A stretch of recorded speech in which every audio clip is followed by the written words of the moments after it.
em aula EAD, né, distância em videoaula. Meus caros, vamos falar hoje sobre jurisdição, não é? A jurisdição, ela é, na verdade, um capítulo à parte e praticamente serve já, digamos assim, para um início, uma introdução do tema que vem logo em seguida, que é o tema competência, né? Vem jurisdição e competência, né? Logo em seguida a competência.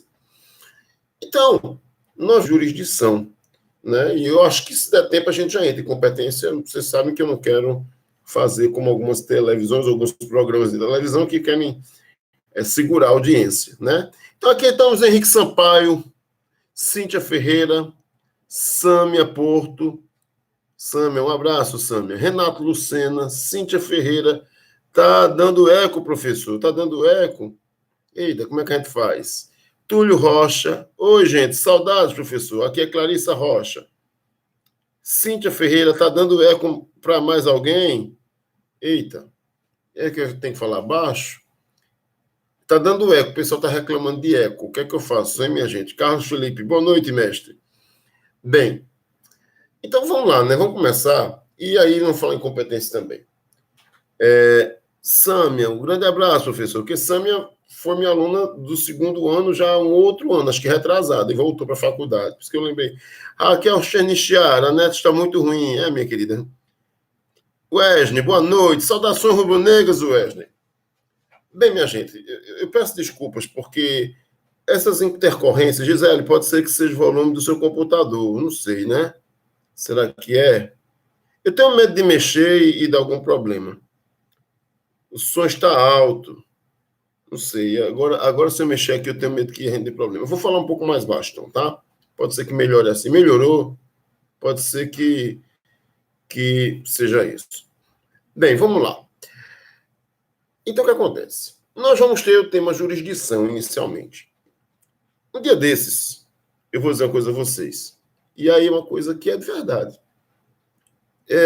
Eu tenho uma empatia muito grande pelo professor Mozar Borba, que é professor, inclusive, de cursinhos, um professor brilhante. E quando me foi dada essa missão com a SOPS já há alguns anos, para que nós iniciássemos as aulas de Direito Processual Civil, eu tive a missão com a instituição e que é muito cara a mim, depois também na minha disciplina de natureza, que é constitucional, e é uma coisa muito curiosa, que a minha disciplina original é constitucional, mas eu comecei na docência com processo civil, no estágio de docência, na federal, então, na verdade, as duas fazem parte desse meu complemento, tanto que eu já lecionei processo constitucional, que eu gosto demais também. Então, vejam só. E aí, uma vez, uma aluna chegou na sua peça assim, professor, o senhor tem um jeito assim, tal, você com Mozart, sei o quê. E aí, nessas brincadeiras, não pareço com Mozart é clarinho, eu sou mais moreno, mas é careca, mas eu sou mais calvo que ele, não sei, a gente compete. E um dia, um ex-aluno, que é muito amigo, muito querido, e outros ex-alunos comentavam, faz o curso com ele, até um dia que eu tive a oportunidade de conhecê-lo, né? Tem um livro dele aqui, e ele ganhou o meu livro. Tiramos foto junto, eu com o livro dele, ele com o meu. E, abrindo o livro dele, que eu pondero um excelente manual, do ponto de vista prático, né? Muita gente tem preconceito, porque isso aqui, mas é um livro muito bom, está cada vez melhor. Eu vi uma coisa que me deixou feliz, e foi coincidência, porque no direito não se, digamos assim, ninguém inventa nada. Na verdade, é como se a gente tivesse, às vezes é uma felicidade, a gente tem empatia com algumas pessoas. Há pessoas que a gente tem uma empatia natural. E é formidável isso. Às vezes a gente conhece a pessoa assim, tal, o Pedro Lenza, que eu conheço de livro e tal, conheci pessoalmente, é aquela pessoa formidável, ele é a mesma coisa. Então, é muito bom quando a gente tem esses encontros assim da vida. A vida, o direito é feito de tudo, inclusive desses encontros, que são maravilhosos, né? O Vinícius de Moraes dizia que a vida é arte do encontro, haja tantos desencontros. Aí, ele falou lá uma coisa, no manual dele, que eu já falo há alguns anos, nas minhas aulas de processo civil 1. que particularmente são as mais queridas para mim, porque a gente vai construir em teoria geral do processo. O que ele falou lá? Uma coisa que eu digo, jurisdição vem da origem latina jurisdictio, que quer dizer dizer o direito. E foi engraçado que no manual dele ele colocou exatamente como eu coloco já nas minhas aulas. Não é culpa de ninguém, não. É uma empatia mesmo. É uma coisa de sintonia. Então é isso mesmo. Jurisdição. A expressão jurisdição vem exatamente do latim jurisdictio. Né? Há exatamente essa percepção que vem de jurisdictio, que quer dizer o quê? Dizer o direito. Dizer o direito. Tem até um site conhecido que tem esse nome. Quando nós somos, digamos assim, como se diz em espanhol, invitados, né?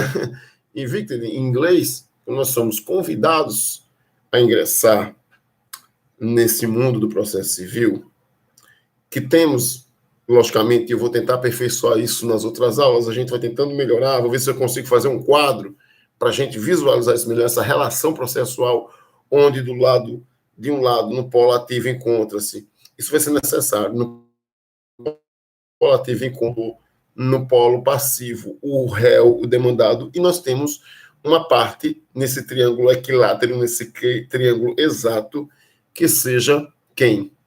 Que seja o Estado juiz. O Estado juiz, ele é imparcial, ele é uma parte imparcial, né? O Estado juiz.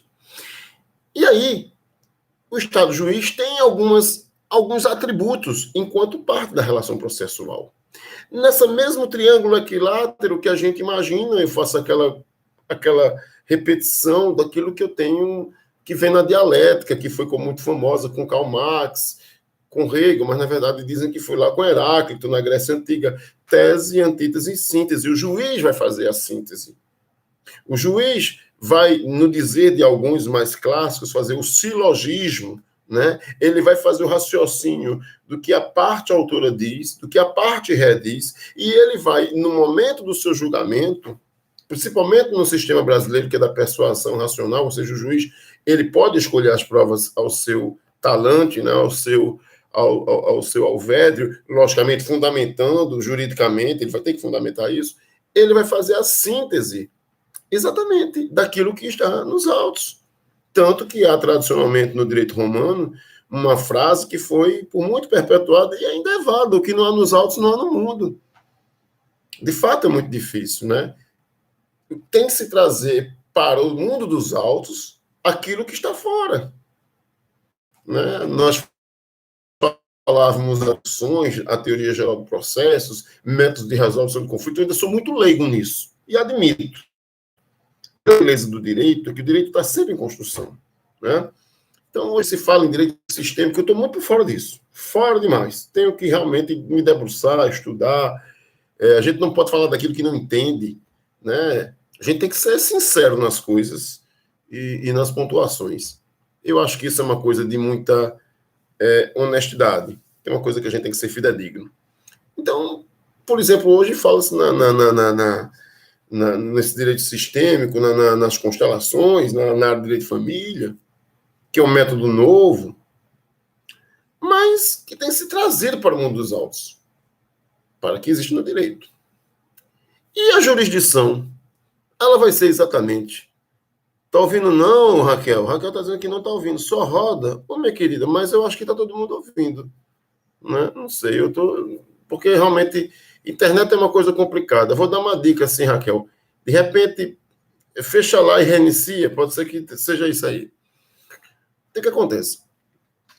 Diante disso, o Estado juiz, que já nasce desde a tripartição de poderes, né, de Montesquieu, ele tem um protagonismo nas relações processuais através da atuação do juiz, que é o resolvedor de problemas. Né? E aí, o estribo da balança. Né? A balança, exatamente. E aí nós vamos ter algumas características, alguns atributos do Estado juiz. Inclusive, hoje tive aula de constitucional aqui, ó, na nossa Constituição. Aliás, vamos frisar uma coisa que eu de um tempo compreendi isso para cá, desde o tempo da minha graduação até aqui, que eu me lembro muito bem, que alguns colegas, né, na minha graduação, colegas de faculdade, diziam assim, e graças a Deus eu tive um bom desempenho em processo civil, tem umas histórias emblemáticas, né? Mas a gente não pode falar aqui que aqui nós estamos em aula e tal, e né, a conversa se estende demais. Mas eu me lembro que alguns questionavam, mas rapaz e tal, só uma das coisas que eu sempre tenho visto aqui, ó, Constituição ela é essencial para a compreensão e para a prática do tema jurisdição e competência. Sem dúvida, principalmente competência. Aquele quadro, aquele organograma que eu acredito que vocês devam ter em Constitucional, porque aí fica com Constitucional 2, com o amigo Bruno Brenan, é exatamente um facilitador no momento que nós estudarmos a competência. Né? Os processualistas italianos dizem que competência é a medida de jurisdição, é a quantidade de jurisdição. Por isso vai ser tão importante no tema a seguir, e eu trato quase como um tema consequente, a competência, a jurisdição. Então, a jurisdição, ela tem essa perspectiva de que exatamente é o Estado, através do juiz, distribuindo justiça e dizendo o direito.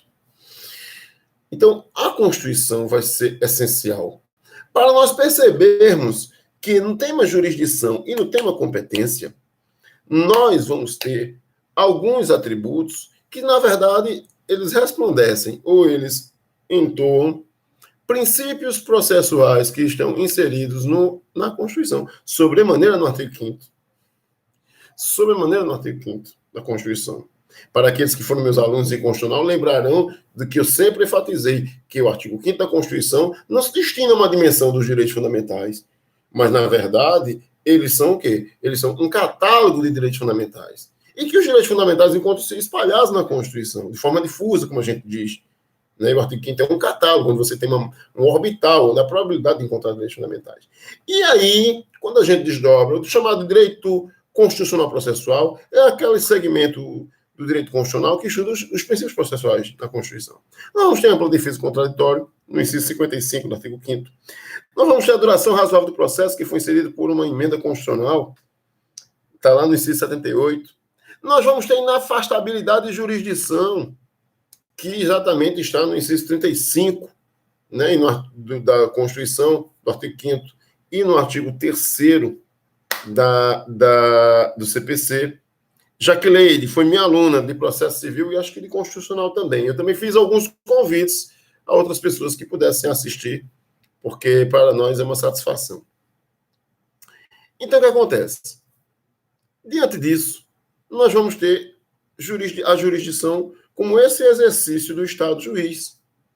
E nós vamos perceber ainda outros atributos do Estado juiz no artigo 5º, né?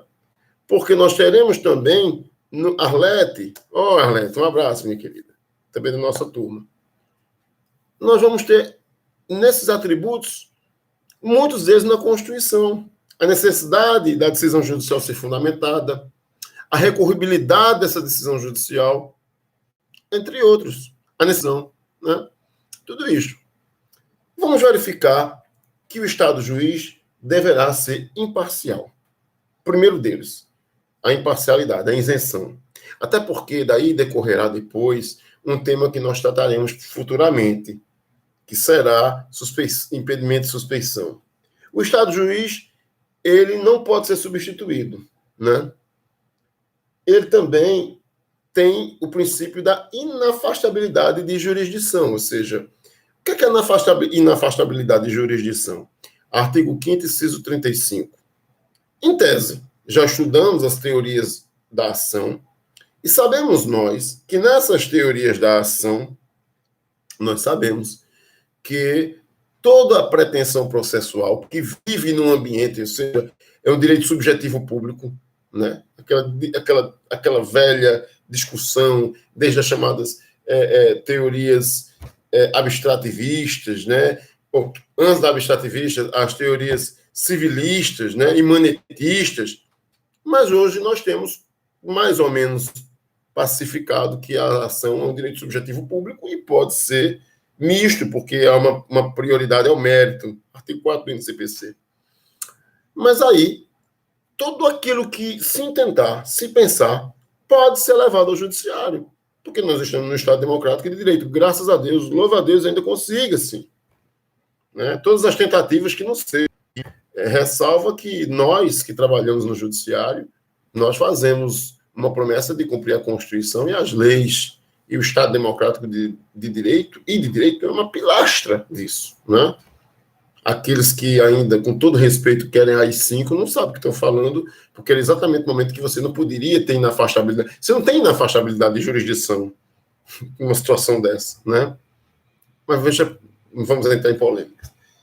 Nós não temos, diante disso, uma indelegabilidade. Não existe uma situação de alguém, o Estado juiz, né, ele vai ter também, dentro dessa premissa, o princípio da jurisdição natural, do juiz natural, que nós falávamos até depois dos princípios do novo Código, dos princípios do processo civil.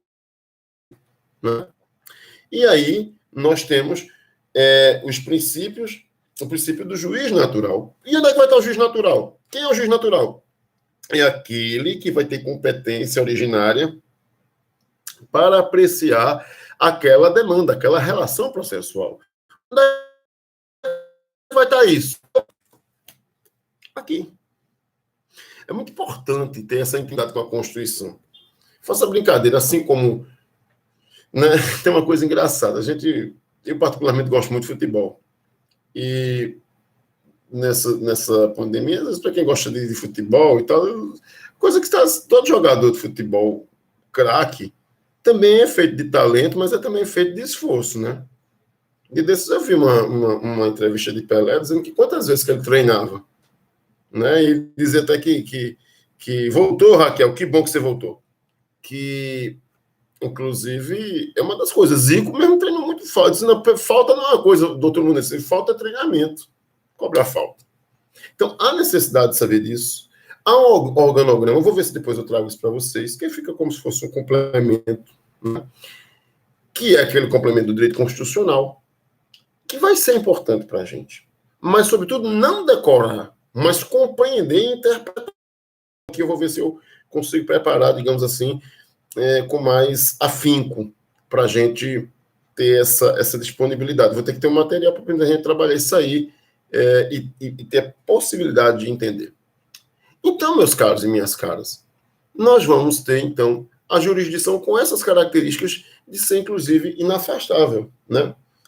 Ela também tem, e eu falei no juiz natural, ela também tem um aspecto de territorialidade, porque a jurisdição também tem um aspecto vinculante. A jurisdição ela pode ser de duas espécies. Lugar comum, né? Está dizendo que a minha conexão está ruim. Realmente, às vezes, tem um problema de conexão também. Vamos ver até onde a gente consegue ir. Talvez eu deixe um pouco de competência para amanhã. E aí também tem a questão da jurisdição voluntária, que é a jurisdição, digamos, mais administrativa. Vou dar a vocês um exemplo de uma jurisdição voluntária, como a ação de interdição, onde, naturalmente, o réu é aquele que está sendo interditado e que só se ele realmente for uma pessoa que esteja injustamente, de forma não justificada, a interdição. E, diferentemente, por exemplo, uma ação de danos morais, onde realmente uma parte articula sua pretensão processual e pretende, diante do demandado, do requerido, vencer a demanda, provando que houve danos morais ou materiais. Gisele pergunta, o organograma do Poder Judiciário? Sim. Porque no organograma do Poder Judiciário, que, digamos assim, vocês vão achar na internet, em qualquer livro, mas é uma compreensão da Constituição, sobretudo naquele eixo em que nós vamos tratar da justiça chamada justiça comum, em que vai confluir a justiça estadual e a justiça federal para o STJ. Nós vamos ter, nesse organograma, as justiças especializadas de um lado, justiça eleitoral, justiça do trabalho, justiça militar, não é? Bem à parte, nós vamos ter a justiça estadual e os tribunais de justiça no outro filão, no outro filão, a justiça federal, os tribunais regionais federais e o STJ. O STJ, chamado o Tribunal da Cidadania, exatamente uniformizar a jurisprudência, entendimento sobre lei federal. Né? E vão confluir para ele, aqui está dizendo que minha conexão está instável. Eu acho que é mais um problema de horário, minha gente. Nós podemos ver depois isso com calma, se os horários de vocês forem compatíveis, a gente vê um outro horário que pode acontecer isso no horário. Então, o STJ vai ser o Superior Tribunal de Justiça, superior nesse sentido, de uniformizar a jurisprudência e o entendimento de leis federais, diferentemente do Supremo. O Supremo tem esse nome porque vem na mesma natureza da Suprema Corte Norte-Americana, é a última instância, e aí é uma questão de processo constitucional, porque, na verdade, ele tem dois vieses, ou duas correntes, já que ele foi criado com Rui Barbosa, nesse sentido de ser última instância, como a Suprema Corte Americana, mas hoje, também, pelo artigo 103, ele é guardião da Constituição, e quando ele diz que é guardião da Constituição, ao segmento da chamada jurisdição constitucional, ou da justiça constitucional, exatamente como tribunal constitucional. Né? Então, percebam, esse organograma é importante para a gente poder digerir, inclusive, as questões relativas principalmente ao juízo natural. Porque o juízo natural vai ser aquele a quem cabe a competência. Competência, como vocês, os italianos, dizem que é medida de jurisdição. Né? E aí, essa medida de jurisdição, ou quantidade, na tradução é quantidade de jurisdição, né? Essa quantidade de jurisdição, ela deve ser observada da seguinte forma, da forma que naturalmente, né, redundantemente falando, pela Constituição, vai estar epigrafado quem será o juízo competente, até o próprio juízo, quem será o competente, de acordo com a interpretação da Constituição e depois das leis estaduais, de organização judiciária, por exemplo. Isso tanto no processo civil como no processo penal, como no processo trabalhista, na verdade, um ímpeto constitucional que leva a esse tema, jurisdição e competência. O próprio professor Humberto Teodoro Júnior, que já está octogenário, mas pessoa da mente jovem e brilhante, pondera um dos melhores processualistas brasileiros da safra mais antiga, com a capacidade de fazer uma leitura realmente adaptada àquilo que os italianos chamam de, melhor dizendo, Capelletti, né, entre os italianos, ideologia processual. Ele fala exatamente sobre isso, sobre esse binômio e sobre essa necessidade de se observar a natureza da jurisdição como uma natureza constitucional. É a Constituição que vai ser responsável por a topografia daquele juízo competente, daquele juízo naturalmente e redundantemente competente.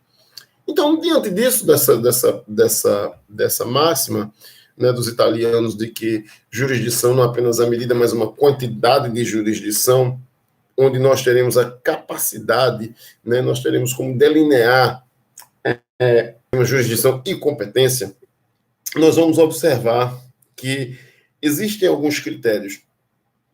Depois eu vou ver como é que eu posso fazer isso em termos de quadro, para a gente melhorar um pouco assim o entendimento. Né?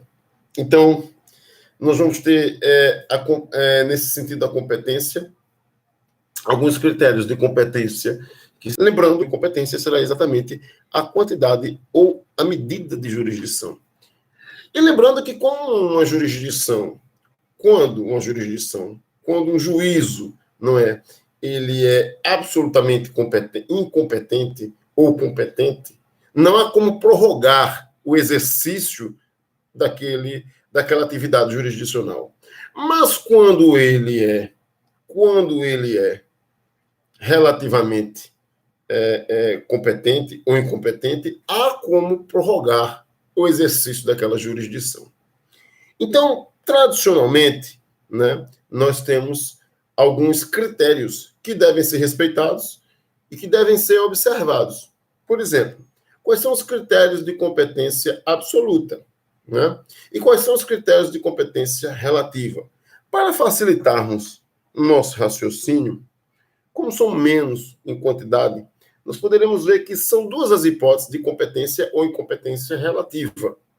em razão do território e em razão do valor da causa. Mas vamos observar algumas exceções que vão chamar a atenção, né? Existem alguns aspectos que devem ser observados. Então é fácil. As incompetências relativas, e elas, havendo uma incompetência relativa, ela pode ser prorrogada em razão do território e em razão do valor da causa. As demais serão absolutas, né? Em razão da matéria, em razão da pessoa e em razão da função que é exercida, praticamente, que é em razão da pessoa e em razão da função que é exercida quando se ocupa um cargo público. E aí vocês já devem ter, não sei se já estudaram isso com o Marco Aurélio, né, com o professor administrativo, que cargo público é o lugar que alguém ocupa na administração pública. Esse é um conceito tradicional do Hélio Lopes Meireles. Por isso que as pessoas, quando ocupam um cargo público, não é, mesmo que seja qual for, eu falo isso com muita tranquilidade, porque já ocupo há 15 anos e graças a Deus não misturo os canais, né, que as pessoas exercem. Eu acho que é a primeira vez na vida que eu realmente estou exercendo todos os papéis da minha vida dentro do meu quarto, com essa pandemia, porque aqui é o computador, onde aqui eu trabalhei hoje na custódia, onde aqui eu dei aula hoje, onde daqui a pouco eu tenho que falar com meu filho, quer dizer, aqui realmente é a primeira vez que a gente mistura os canais, mas normalmente não se mistura, né? Porque o cargo público, ele passa, a gente até vai passar pela vida, ou seja, ele é algo transitório, é lugar. Eu acho fabulosa essa definição do Hélio Lopes Meireles, porque dá uma noção exatamente que o cargo público é aquele lugar que se ocupa na administração pública, serviço administrativo, mas pode-se fazer uma conexão disso aqui. Então, meus caros, temos então com critérios de competência absoluta, falei para vocês, em razão da matéria, em razão da pessoa, em razão da função. Os manuais tradicionais do processo civil, tipo o nosso lendário e digamos, saudoso Moacir Amaral dos Santos, falava, né, em razão da matéria, ratione matéria, né, razão da pessoa, razão personae, que são expressões latinas, em razão do lugar, em razão do lugar seria territorial, ratione loci. Lógico que hoje o direito tornou-se muito mais contemporâneo e esses aspectos do direito romano, eles não estão tão, como se diz na linguagem, démodé, mas a gente percebe, depois de um tempo, refletindo que realmente o direito romano era muito adiantado para 2000 anos. De fato, os romanos têm um conhecimento muito, muito à frente do seu tempo em relação a outras civilizações. Gisele Souza botou assim, MPF TV, eu não entendi. Vocês fiquem à vontade aqui para fazer qualquer manifestação, qualquer pergunta. Depois a gente pode responder vocês pelo Zap, pelo Instagram, por todos os canais que a gente tem possibilidade. Então, meus caros, a gente ficou muito claro essa divisão também em relação a esses critérios. E eu queria só fazer uma advertência, por exemplo, em relação às incompetências ou competências relativas. Percebam uma coisa importante. Nós vamos ter, por exemplo, quando nós tratarmos de competência relativa, nós falamos aqui daquela razão do lugar, que tradicionalmente chama-se ratione loci, ou razão do local. Ela sempre ocupou no processo civil do Código 73, o chamado Código Buzaide, e do atual Código, ela sempre ocupou essa perspectiva de uma competência relativa. Mas o novo Código, que já não está mais tão novo, tem gente que já me chamou a atenção. Isso não é mais tão novo, não. Eu vou dizer a verdade a vocês. É novo, sim. Que me perdoem.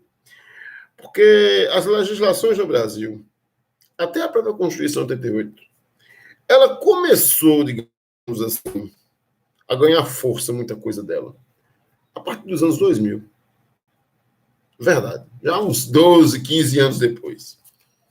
Me perdoem a sinceridade, já estou um certo tempo aqui nesse, como se diz numa linguagem bem nordestina, assim, do sertão. Eu já faz alguns anos que eu estou nesse roçado e, há algum tempo, a gente percebe que a cultura jurídica brasileira tem essa coisa. Então, vejam só, onde é que a gente vai encontrar esse tema também no Código de Processo Civil? Que é importante que nós dominemos, não é? Essa perspectiva também em termos de Código de Processo Civil. Vamos lá aqui. Nós vamos ver o tema jurisdição e competência. Só um momentinho aqui para a gente se localizar de forma adequada. Pronto. Então, nós vamos começar aqui do artigo 16, não é? Que fala a jurisdição civil exercida pelos juízes e pelos tribunais de todo o território nacional, conforme as disposições deste Código. Aí vai falar aqui sobre o limite de jurisdição. Vamos lá, aqui. E o tema competência, ele começa no artigo 42. E aqui eu queria chamar a atenção para vocês de uma situação inusitada, tá, minha gente? Que é importantíssima. Deixa eu ver se eu acho aqui. São uns critérios de competência que fala exatamente o seguinte. Nesses critérios de competência. Deixa eu ver se aqui... Mas eu sei isso aqui de maneira assim, tranquila, até mesmo de cabeça, que é o seguinte. Nas demandas, deixa eu ver aqui se eu acho aqui. Nós vamos ver entre os critérios.